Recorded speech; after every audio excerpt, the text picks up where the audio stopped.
In early 1996, Duke Nukem 3D made its debut on PCs everywhere. While the first-person shooting revolution was already well underway, 3D Realms had crafted something here that simply didn't copy Doom, but molded its influence into something that felt completely different. It started with the main character. Duke was a wisecracking amalgamation of all your favorite action movie stars. While the Doom guy had been the silent type, Duke runs his mouth the entire way, making sure the bad guys knew who they were getting their asses kicked by. The weapons were incredibly fun too. In addition to the typical handguns and rocket launchers you knew and loved, there were also pipe bombs and trip mines to wreak havoc on your foes. The multiplayer had been killer thanks to the traps you could set due to the weapon variety, and I remember being jealous as heck of my PC friends at the time. When it was announced for the Saturn shortly thereafter, I couldn't believe it. Though I loved my Saturn, the first-person shooting genre was not particularly well represented, and ports like Doom had turned out really bad. One of the few bright spots had been Lobotomy Software's Powerslave, a mix of adventure and action elements that was powered by their custom engine called Slave Driver.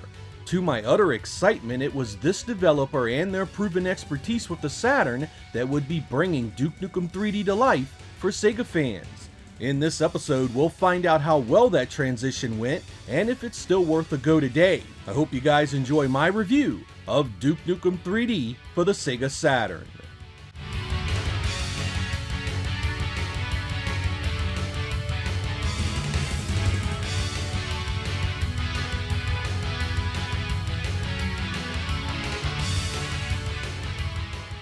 The story starts out with our hero being shot down as he heads to Los Angeles on vacation. This is actually directly connected to the ending of Duke Nukem 2.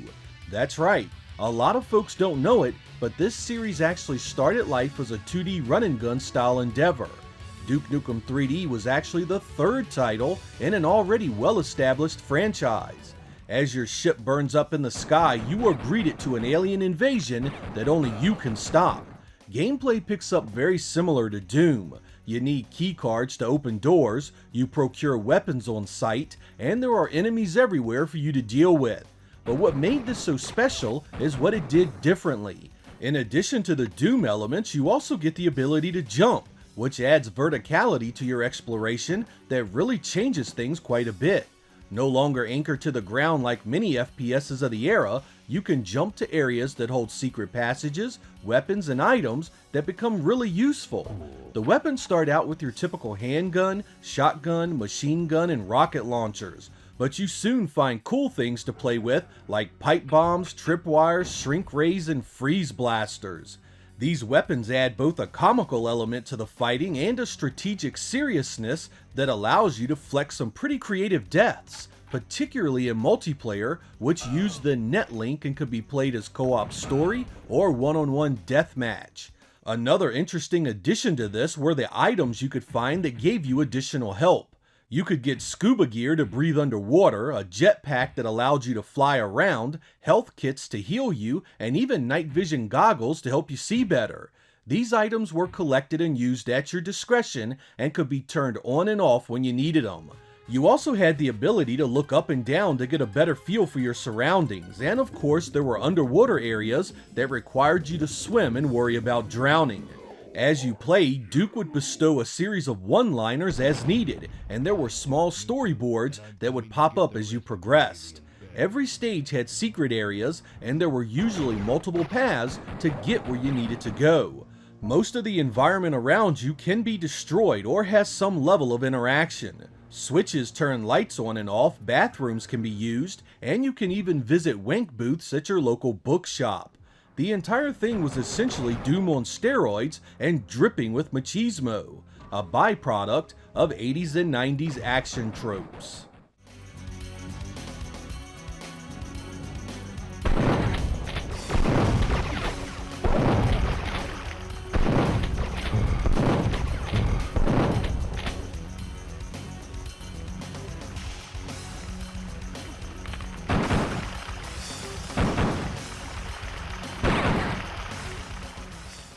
Duke Nukem 3D on the PC had used Build, a CPU-intensive engine that would likely not have translated well to the Saturn without heavy modification.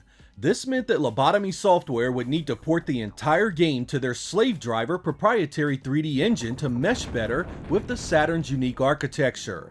This turned out to be quite the blessing because for a 1996 console first-person shooter, not only does it run great the majority of the time, but it also has colored dynamic light sourcing for weapon explosions similar to Powerslave, though not quite as exaggerated. Performance in the smaller rooms is silky smooth, though larger areas do see some dips as you enter and turn, but it's never what I'd call choppy or unplayable. Most of this experience looks great and was a real testament to what could be done on the Saturn if you harnessed VDP-1 and VDP-2 properly. Doom had been released on the Saturn shortly before this and was an absolute mess, with John Carmack insisting on what was essentially a software renderer. None of the Saturn's capabilities were used, resulting in a terrible running port that should have been so much better. Lobotomy's route gave us a vastly superior product that is often considered the finest home version of its day. It was one of those rare examples that proved the hardware not only could compete well, but could belt out far more than what the majority of third parties were showing us. It was a graphical triumph on the Saturn, and I still think it looks decent today.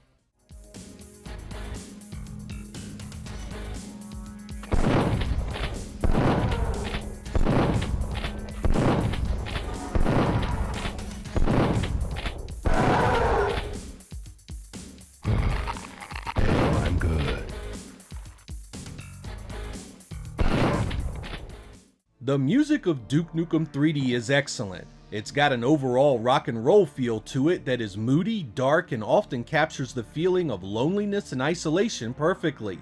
Here are a few examples to see what I mean.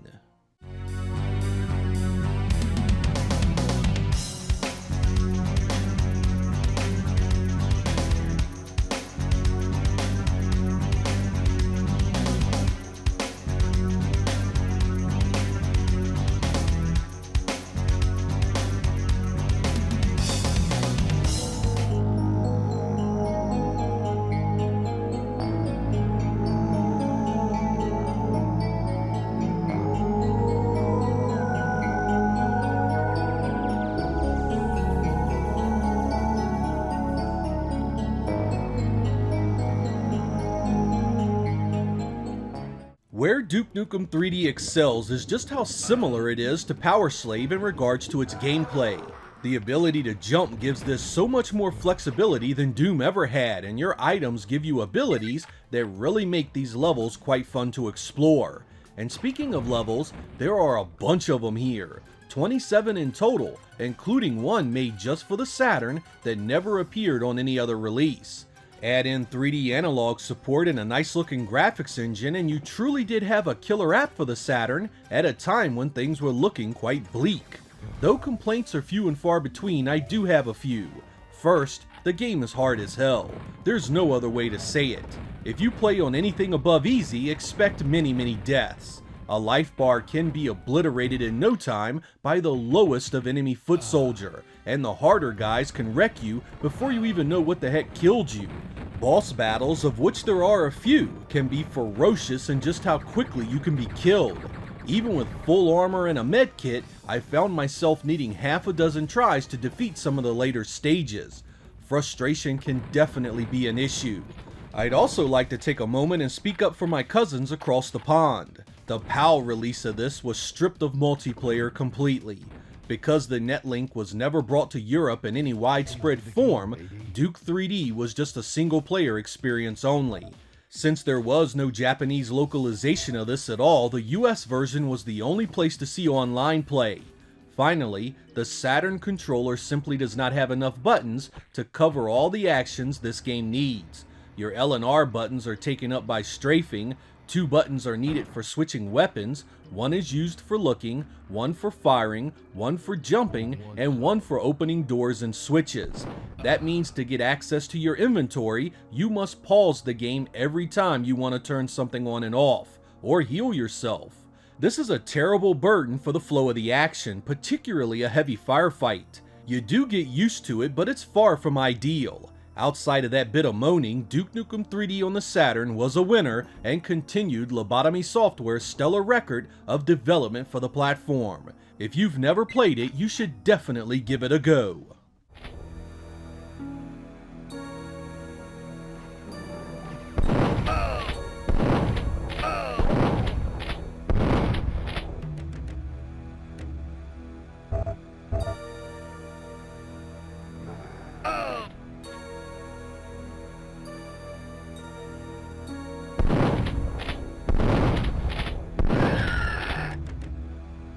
Get some.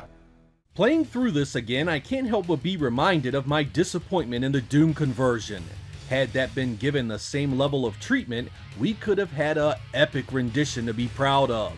I'd also like to take a moment and remind you that hidden within this is the multiplayer-only Death Tank, a deceptively simple minigame that holds a ton of replay value if you have the friends and hardware to pull it off. Lobotomy proved themselves not just a great developer, but the providers of great value as well. Like Powerslave before it, Duke Nukem 3D on the Saturn showed the incredible amount of potential hidden away in Sega's convoluted design. When it was done right, you could have some really impressive software even if it originated on another platform. As you all know, the Saturn market came crashing down right after this was released. When 1998 started, Sega all but abandoned the Saturn platform, leaving Lobotomy's Quake port no market to sell to, and its eventual demise less than a year later. They had only been in business for 5 years, but their legacy will forever live on in the hearts and minds of Sega fans who loved and appreciated the 3 games they delivered that many people said the hardware was incapable of pulling off. They say that the talent that burns the brightest only burns half as long. That was definitely the case here, and I'll never forget the excitement they generated. You often hear about the what-ifs when talking about the Saturn. With Lobotomy Software, they turn those what-ifs into reality. Not many developers can say that, and Duke Nukem 3D was a hell of a ride while it lasted. I'm Sega Lord X, thank you guys for watching, and I will catch you next time.